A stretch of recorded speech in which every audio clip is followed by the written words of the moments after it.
Assalamualaikum warahmatullahi wabarakatuh.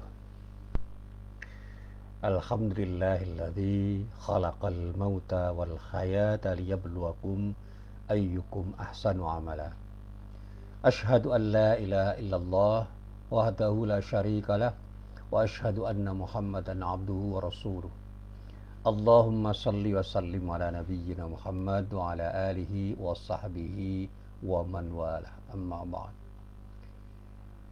Para jamaah yang dirahmati Allah, alhamdulillah pada pagi hari ini kita bisa berjumpa lagi dalam kesempatan yang insya Allah sangat bagus, sangat baik, sangat indah, karena kita sudah menjalankan sholat subuh dan mudah-mudahan ibadah kita sampai saat ini benar-benar menjadi ibadah yang mendapatkan ridho dari Allah Subhanahu wa Ta'ala. Amin. Para jamaah yang dirahmati Allah,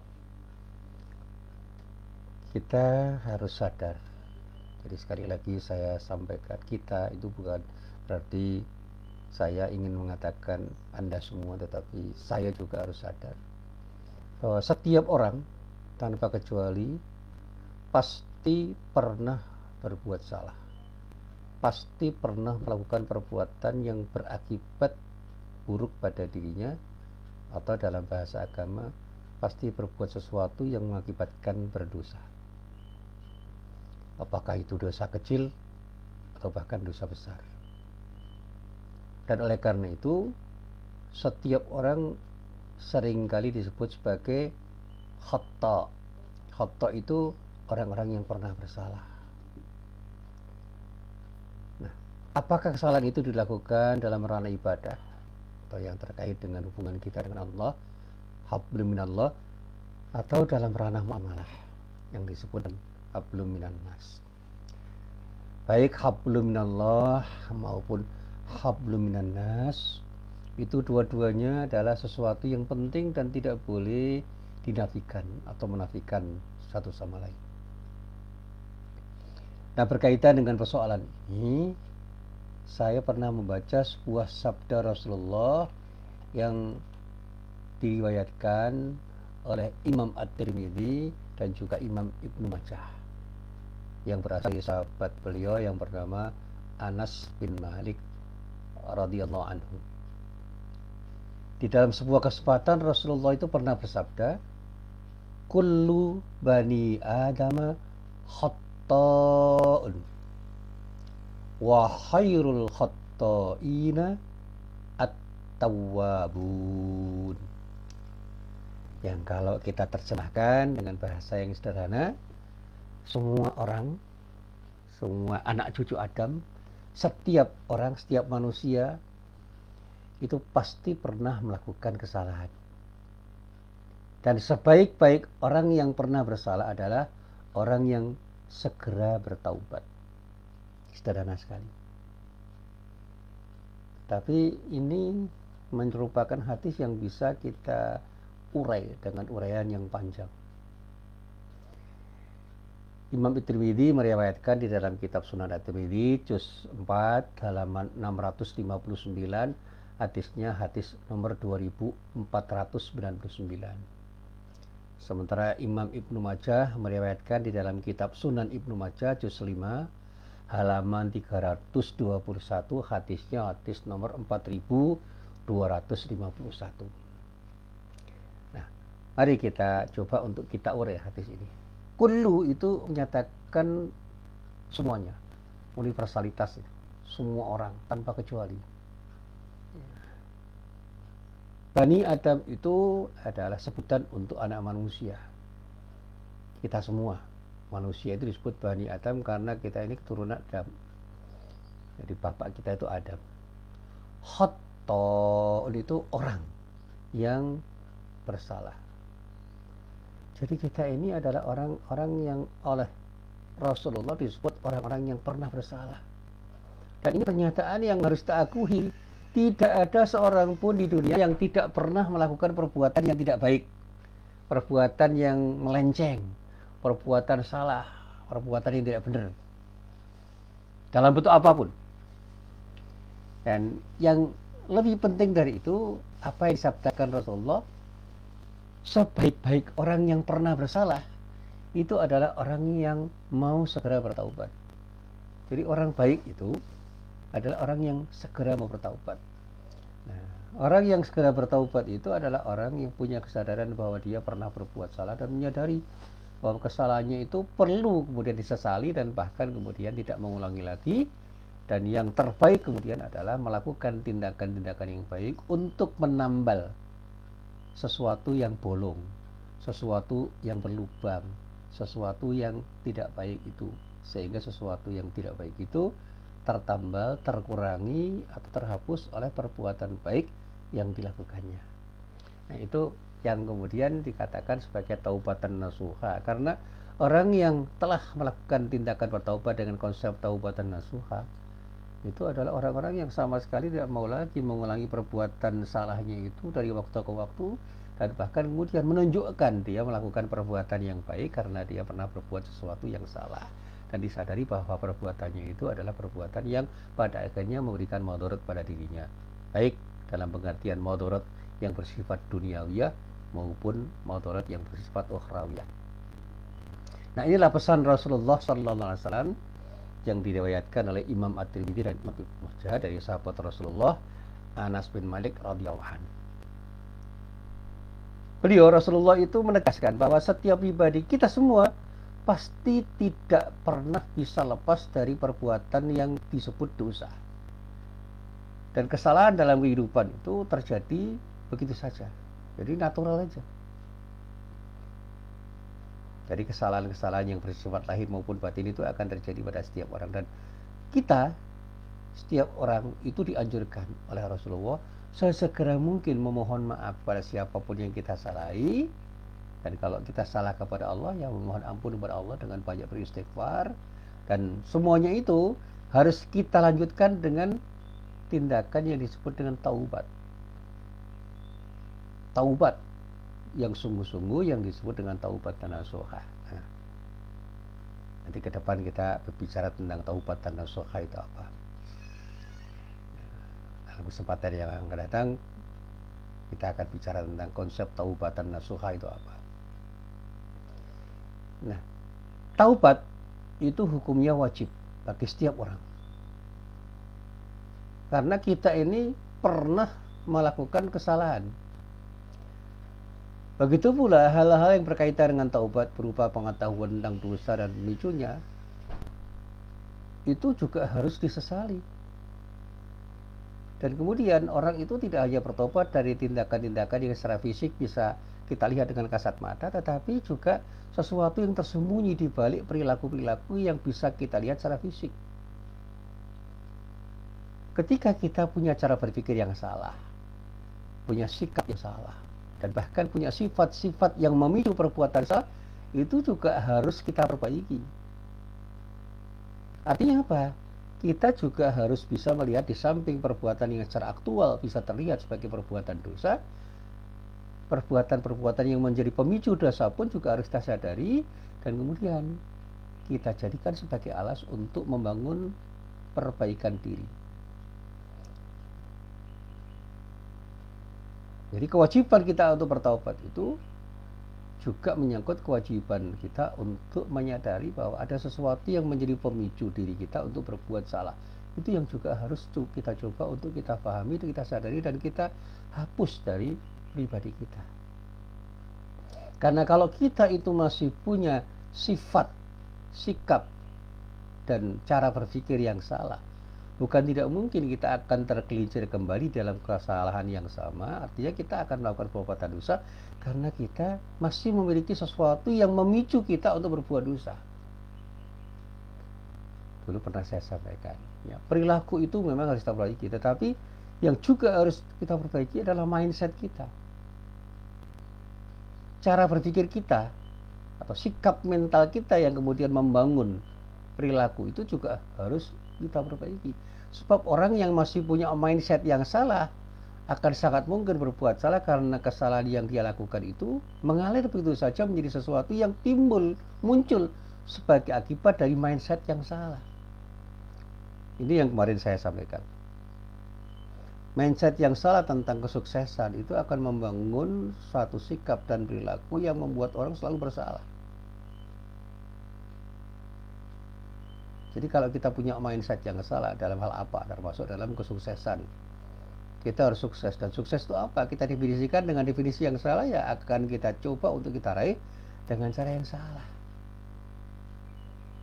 Tetapi kalau kita sudah membangun mindset yang benar tentang apa yang disebut sukses dan bagaimana kesuksesan itu harus kita dapatkan dengan proses yang benar, nah, persepsi tentang sukses yang kemudian membangun juga proses yang benar di dalam meraih kesuksesan itu akan membuat kita berjalan di jalan yang benar. Nah, para jamaah yang dirahmati Allah. Nah, kalau kita bicara dosa itu apa sih sebenarnya? Nah, sebuah pemahaman yang saya coba untuk saya sampaikan dalam beberapa kesempatan pengajian saya coba untuk saya sederhanakan. Dosa itu adalah suatu akibat dari setiap perbuatan kita yang menyimpang atau perbuatan yang salah dari aturan-aturan Allah, yang kemudian melahirkan perbuatan-perbuatan yang tidak akan mendapatkan ridho dari Allah Subhanahu wa Ta'ala karena kesalahan kita di dalam berbuat. Ada dosa yang disebut dosa kecil, tetapi ada dosa yang disebut dosa besar. Dosa kecil itu bisa menjadi besar kalau kita kerjakan terus-menerus. Sementara itu dosa besar akan terputus, atau dalam bahasa yang sederhana, termaafkan dan terampuni kalau kita memohon maaf kepada orang yang kita salahi. Yang oleh karena itu, setiap orang itu harus punya kesadaran untuk bisa memohon maaf kepada orang yang kita salahi, dan orang yang disalahi itu juga harus punya kesadaran untuk memaafkannya. Nah, ketika kita berdosa kepada Allah, ya istighfar, mohon ampun kepada Allah, dan kemudian bertaubat dengan taubatan nasuha, taubat yang sungguh-sungguh, yang karena taubat kita, insya Allah kita akan mendapatkan maghfirah dari Allah Subhanahu wa Ta'ala. Sederhananya begitu. Jadi mungkin kita pernah ngomong dengan omongan yang menyakiti hati orang. Jangan pernah kita malu untuk minta maaf. Dan kalau kita pernah disakiti oleh orang, jangan pernah pelit untuk memberi maaf. Jadi kesadaran untuk meminta dan memberi itu harus menjadi kesadaran yang tumbuh pada setiap orang Islam. Saya yakin di dalam pergaulan kita itu, kita pasti pernah melakukan perbuatan yang tidak baik pada orang lain. Perbuatan salah dalam bentuk apapun, baik dalam arti perkataan dan tindakan-tindakan nyata. Dan disitulah orang harus bersedia untuk minta maaf pada orang lain. Dan kita yang pernah disalahi, jangan pernah tidak mau memaafkan orang yang minta maaf. Jadi di dalam pribadi orang Islam jangan pernah ada kata tiada maaf bagimu. Demikian juga jangan pernah pelit untuk memberi maaf. Sementara kita yang pernah bersalah, jangan pernah enggan untuk minta maaf pada siapapun. Orang tua perlu minta maaf pada anak-anaknya, anak-anak perlu minta maaf pada orang tuanya, istri perlu minta maaf pada suaminya, suami perlu minta maaf pada istrinya, dan yang lain-lain juga begitu. Artinya kemudian kesadaran untuk meminta itu harus dimiliki oleh setiap orang Islam. Dan kemudian kita yang diminta maaf jangan kemudian mengatakan tidak mau memaafkan. Itu sikap yang tidak baik, sikap yang tidak ideal bagi seorang muslim. Kalau kita dimintai maaf, segera memberi maaf pada orang yang minta maaf. Kan kalau kita contoh Rasulullah itu selalu akan memaafkan orang yang pernah bersalah pada dirinya, meskipun orang yang bersalah itu tidak pernah minta maaf, baik secara langsung maupun tidak langsung pada beliau. Ini keunggulan pribadi Rasulullah SAW. Dia itu pemaaf. Dan itu ciri orang yang bertakwa. Pemaaf itu ciri orang yang bertakwa. Bahkan kalau dalam ayat-ayat tentang takwa itu kan ada kata-kata al-afina 'anil nas. Orang yang bertakwa itu orang yang selalu punya kesetiaan untuk minta maaf. Dan ketika kita dimintai maaf, jangan pernah pelit untuk beri maaf. Dan kita yang pernah bersalah, jangan pernah enggan untuk meminta maaf.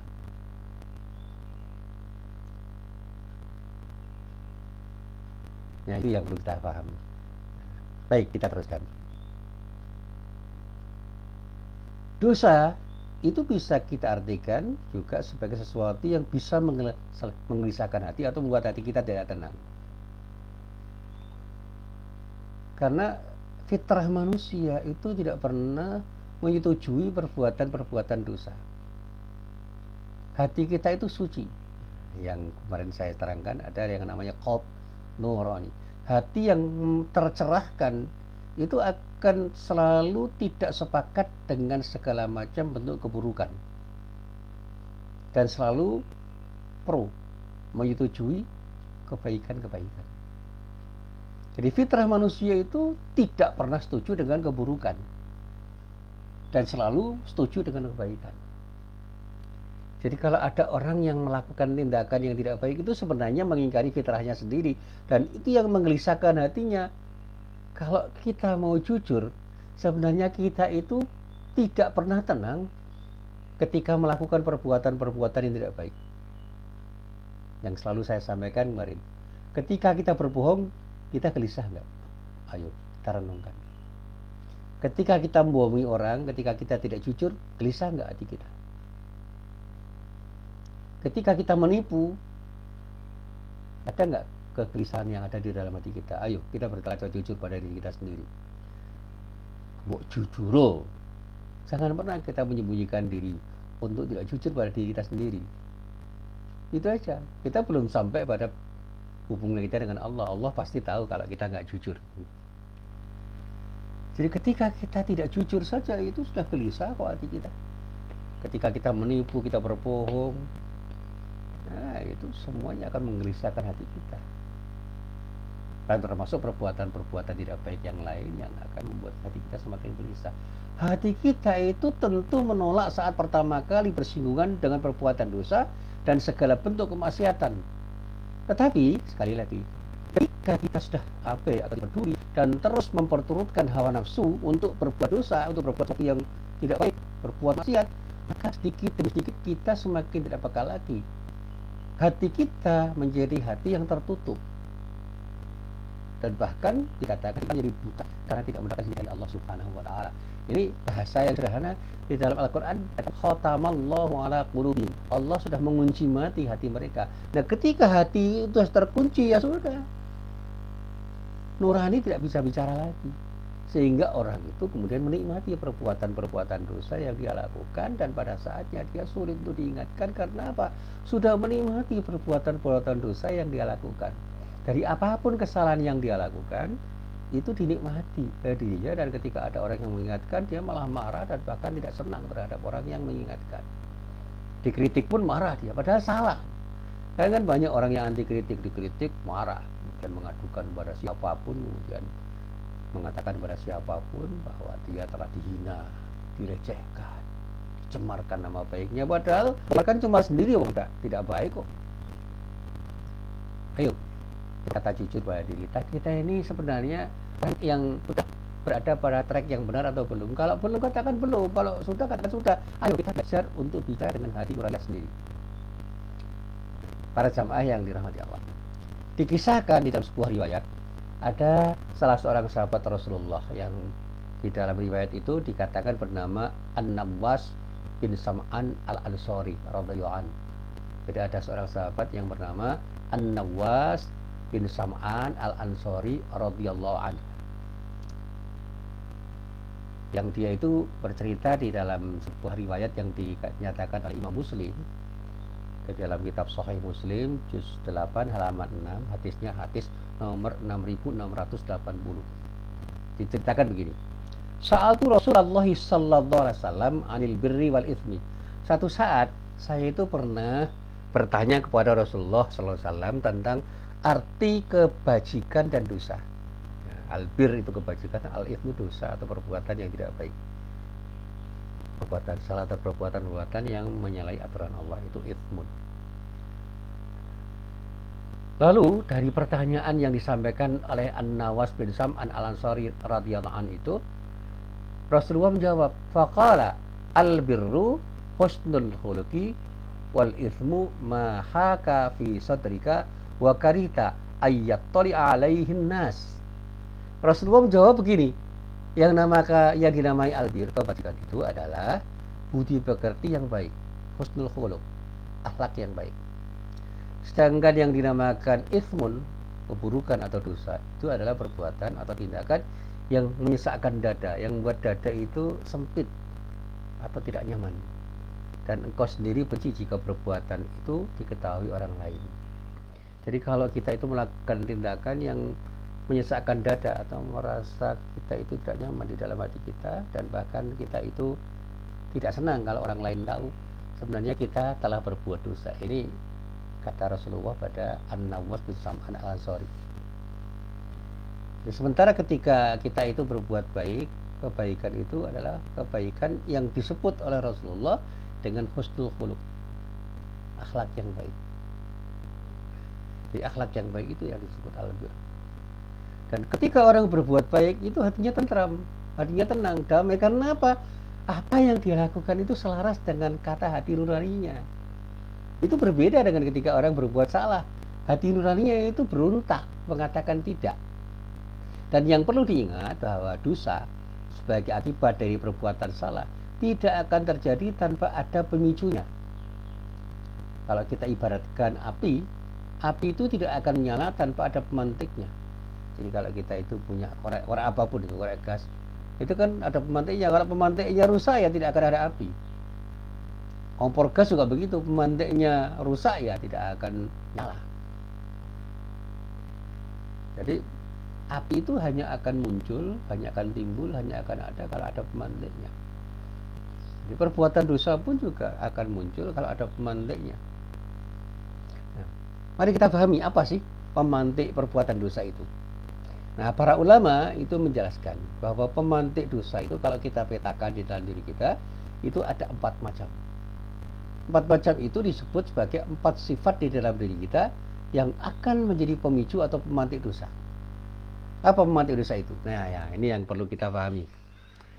Yang pertama, kata para ulama, pemantik dosa itu disebut sebagai sifat rububiyah. Sifat rububiyah itu adalah sifat yang seharusnya hanya melekat pada Allah saja. Allah berhak, kita nggak berhak. Misalnya Allah itu Maha Kuasa. Ketika kita merasa paling kuasa, disitulah kita itu akan menjadi orang yang akan sangat mudah berbuat dosa. Seperti ketika Fir'aun itu merasa paling hebat, merasa paling kuasa. Allah itu punya kekuatan memaksa. Allah itu maha tahu. Kalau orang itu merasa paling hebat, paling tahu, disitulah orang itu akan sombong. Yang maha kaya itu Allah. Dan kalau kita itu merasa paling kaya, pasti akan muncul kesombongan di dalam diri kita. Nah, tanpa kita sadari, terkadang kita ini masih menonjolkan ego. Ego itu dalam bahasa sederhana adalah sifat keakuan di dalam kehidupan kita sehari-hari. Kita lihat misalnya, ada nggak orang yang sombong, suka membanggakan dirinya, senang mendapatkan pujian orang lain.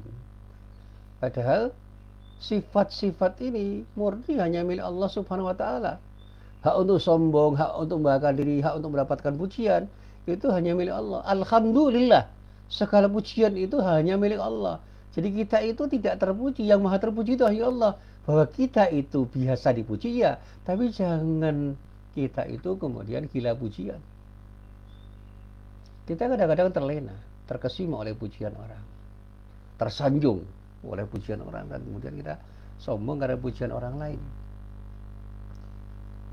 Itu adalah sesuatu yang tidak boleh kita miliki. Nah, ketika kita itu punya sifat yang seperti itu, kita disebut telah memiliki sifat rububiyah yang layaknya itu hanya untuk Allah, sehingga sangat mungkin dengan sifat-sifat itu kita akan menjadi orang yang berbuat dosa. Dengan sifat-sifat rububiyah yang seharusnya hanya dimiliki oleh Allah dan kita merasa memilikinya. Di atas kekuasaan manusia itu ada kekuasaan Allah yang maha kuasa, sehingga tidak boleh ada orang yang otoriter, baik pribadi maupun kelompok. Nah, sekarang ini kan ada orang-orang yang merasa paling kuasa, baik pribadi maupun kelompok, karena mereka punya peluang untuk menjadi berkuasa. Ya, ada sekelompok orang ya, dalam sebuah pemerintahan yang bersifat oligarkis, Karena ada sekelompok orang yang kemudian menguasai sebuah pemerintahan dan mengendalikan.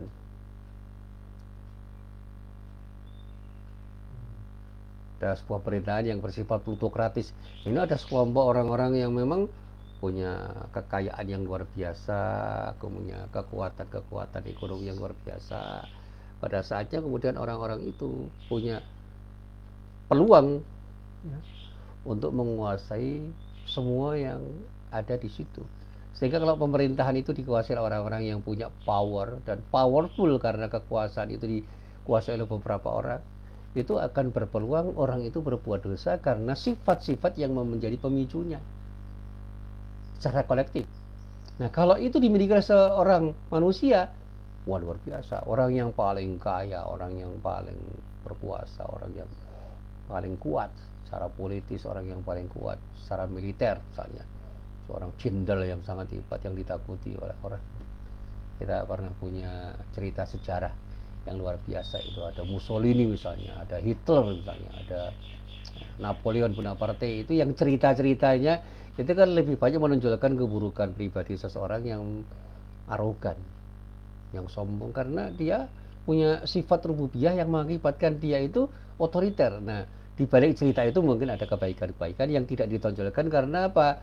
Sejarah itu kan ditulis oleh orang-orang yang tidak netral sebenarnya. Jadi saya yakin bahwa di balik keburukan Napoleon Bonaparte, Hitler, Mussolini yang masuk Jenderal Franco dulu, itu pasti ada kebaikan-kebaikan yang melekat pada dirinya. Tetapi yang ditonjolkan keburukan-keburukannya. Sebagai ibrah, kita tidak boleh merasa sok kuasa atau paling berkuasa.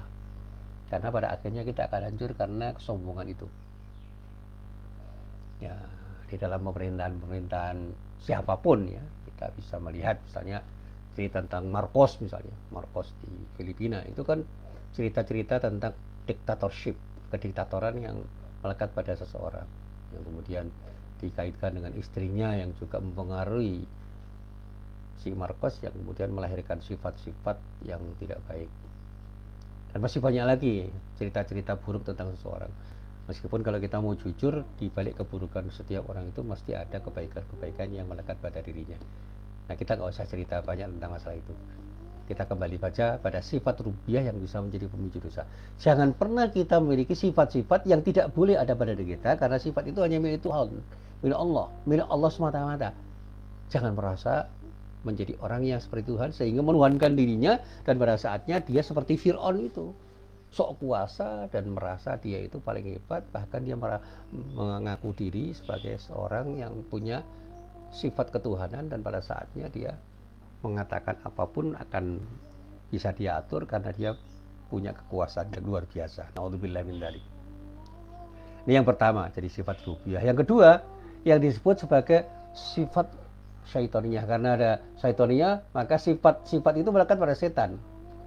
Apa sifat syaitoniyah itu? Sifat syaitoniyah itu adalah sifat yang melekat pada diri setan dan menjadi identitas setan.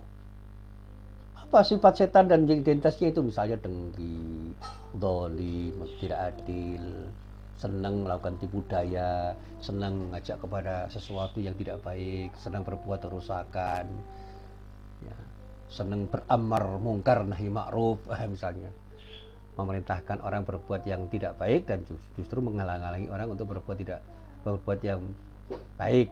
Dihalang-halangi yang mau baik, yang buruk didorong. Nah, ini sifat-sifat syaitoniyah. Dan kalau sifat syaitoniyah itu melekat pada orang-orang biasa, mungkin dampaknya tidak terlalu besar. Tapi kalau sifat syaitoniyah itu melekat pada orang-orang yang punya kekuasaan, nah ini repotnya bukan main, karena orang-orang ini akan mempengaruhi orang lain untuk berbuat tidak baik. Penguasa yang zalim, penguasa yang punya sikap dengki, punya sifat dengki, punya kebiasaan untuk berbohong, melakukan tipu daya, mengajak kepada kemungkaran. Nah, itu sifat-sifat syaitoniyah yang sangat berbahaya, yang kemudian bisa mengakibatkan rakyat pun akan rusak karena pemimpinnya yang memang punya sifat-sifat syaitoniyah. Yang ketiga, itu disebut sifat bahimiyah. Apa sifat bahimiyah itu? Sifat bahimiyah itu sederhananya adalah sifat-sifat yang dengan sifat itu seseorang bisa dikendalikan oleh hawa nafsu. Karena orang cenderung menuruti kata hawa nafsunya. Ya. Ini seperti hewan. Hewan itu kan bekerja dengan instingnya. Kita ambil saja misalnya kambing lah gitu. Pedus itu, domba. Ketika seekor kambing itu lapar ya dia akan cari rumput. Tidak peduli apakah itu rumputnya orang lain atau rumput milik tuannya, pokoknya ambil aja. Ini rumput siapa? Rumput tetangga pun ya dimakan. Sehingga ada ayat yang mengatakan bahwa orang-orang yang punya sifat bahimiyah itu kadang-kadang lebih buruk perilakunya daripada hewan.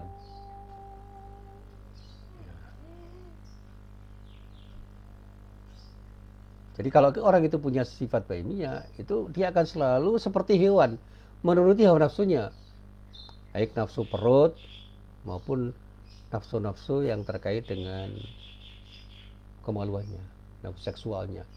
Dan dia tidak akan puas dengan apa yang dia peroleh. Dia akan selalu dikendalikan oleh keinginan-keinginannya. Makan yang seenak-enaknya sampai kemudian tidak tahu akibat dari makanannya itu seperti apa, sehingga sakit sebagai akibat dari kelebihan makanan. Ketika nafsu seksualnya itu mengendalikan dirinya, ya apapun ya diembat. Sehingga perzinahan itu menjadi sesuatu yang biasa dilakukan. Jadi kalau orang suka berselingkuh, suka berzina, jadi pil atau will, itu adalah orang-orang yang punya sifat bahimiyah. Dan itu kan terjadi pada banyak orang. Nah ya maaf kalau kita itu mau bergurau itu. Masih ada nggak orang di seputar kita yang suka selingkuh? Laki-laki atau perempuan. Suka berzina. Dan suka memuaskan syahwatnya yang bermacam-macam. Termasuk syahwat politiknya. Pengen berkuasa sekuasa mungkin, pengen kaya sekaya mungkin, pengen apapun yang penting puas. Nah itu adalah orang-orang yang punya sifat bahimiyah, sifat yang membuat dirinya itu seperti hewan. Nah, sehingga muncul perbuatan-perbuatan seperti maaf, berzina, mencuri, memakan harta orang, termasuk memakan harta yatim itu dilakukannya. Dia tidak peduli apakah orang lain itu sengsara apa tidak, yang penting saya untung. Itu aja. Itu sifat-sifat bahimiyah yang memicu orang berbuat dosa. Sekali lagi kalau mau buat ilustrasi ya lihat aja orang-orang di seputar kita. Ada nggak orang-orang yang ingin memperturutkan syahwat perutnya dan syahwat kemaluannya? Nah, yang terakhir itu yang disebut sifat sab'iyah. Jadi yang disebut sifat sab'iyah itu sifat buas atau yang menjadikan diri manusia itu liar seperti binatang buas. Kalau kita tidak bisa mengendalikan sifat bahimiyah, itu kita akan menjadi seperti binatang buas. Kita lihat misalnya serigala, atau hyena, singa, harimau di hutan. Bagaimana? Dia itu mencoba untuk mencari makanan tanpa dia melihat apakah dirinya itu ketika mencari makanan harus dengan cara menyengsarakan orang lain. Ciri binatang buas itu kan memakan binatang yang lain. Sehingga ketika kita bicara tentang hyena, itu bagaimana hyena berkelompok berkumpul kemudian mencari mangsa dan mangsanya itu digigit, dimakan sampai sehabis-habisnya, dia tidak peduli apapun dimakan. Jadi orang yang sudah punya sifat sab'iyah itu buasnya bukan main. Nah, kebuasannya itu membuat dia itu cepat terprovokasi, cepat marah, cepat membenci orang dan bahkan menyimpan dendam, suka mencelakai orang lain. Dengan cara apa? Dengan ucapannya, dengan tindakan, sehingga ketika ada kekerasan verbal yang dilakukan oleh orang dan kekerasan fisik atau kekerasan psikis yang dilakukan orang pada orang lain, itu merupakan ciri dari orang-orang itu bahwa orang itu punya sifat sab'iyah. Dan kan ada orang yang punya kebiasaan untuk melakukan ucapan-ucapan atau mengucapkan sesuatu yang pada akhirnya menjadi kekerasan verbal. Misu-misu wong, goblok-gobloki wong, itu kan kekerasan verbal yang bisa melukai hati orang. Itu sifat sab'iyah. Demikian juga ketika kita bicara tentang kemarahan orang, itu kan kemudian mengakibatkan orang dengan tidak terkendali, misalnya memukul orang, menganiaya orang, itu sifat sab'iyah. Dan bahkan kalau kita bicara bullying di sekolah misalnya, itu mungkin saja bukan tindakan-tindakan yang berupa kekerasan verbal atau kekerasan fisik, tapi kekerasan psikis. Bagaimana orang melecehkan, meremehkan, ya, atau membuat orang itu tidak nyaman. Itu kekerasan psikis yang bisa terjadi dari orang untuk orang lain.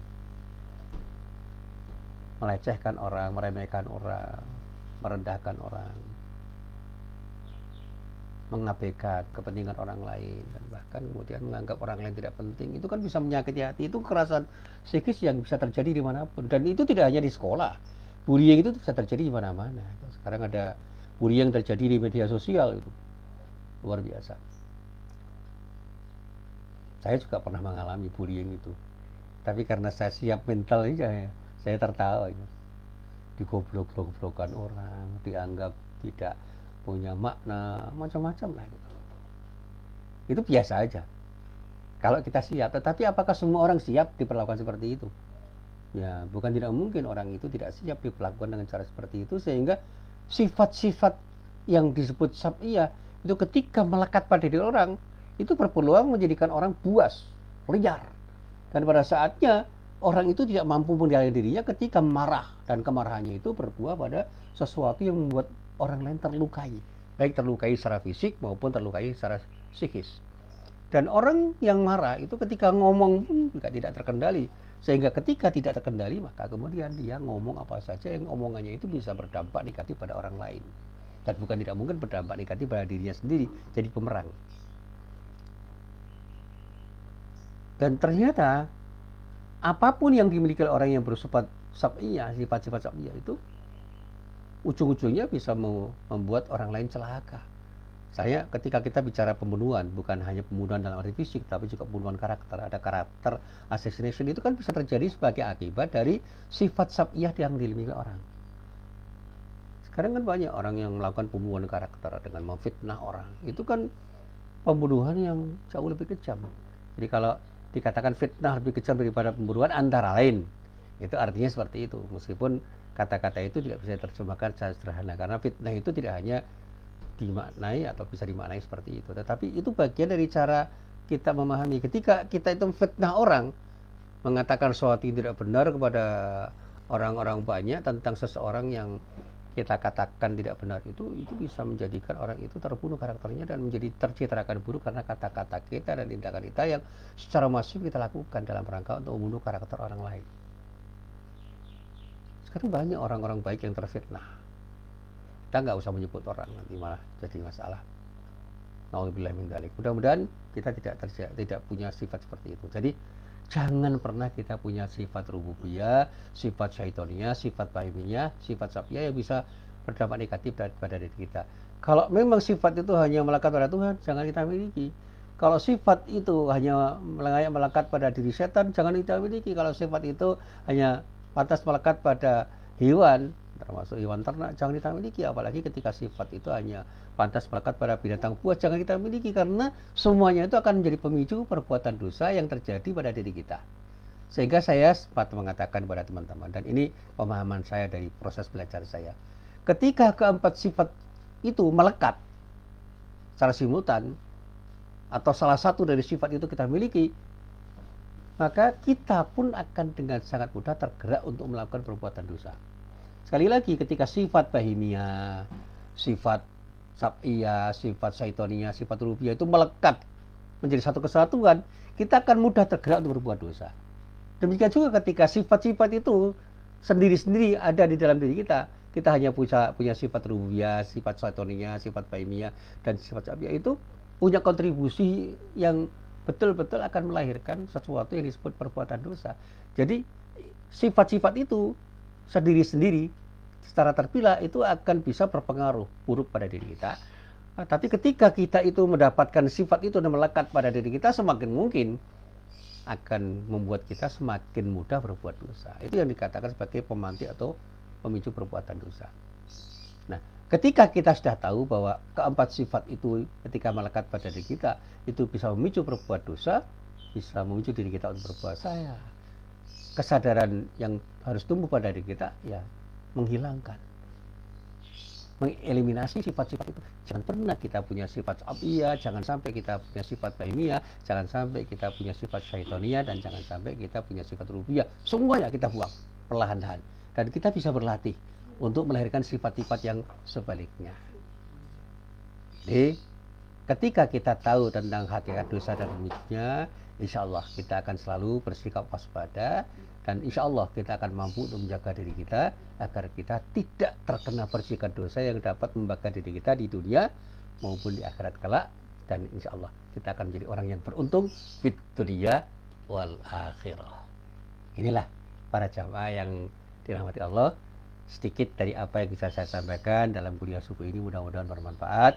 Billahi taufiq wal hidayah. Assalamualaikum warahmatullahi wabarakatuh.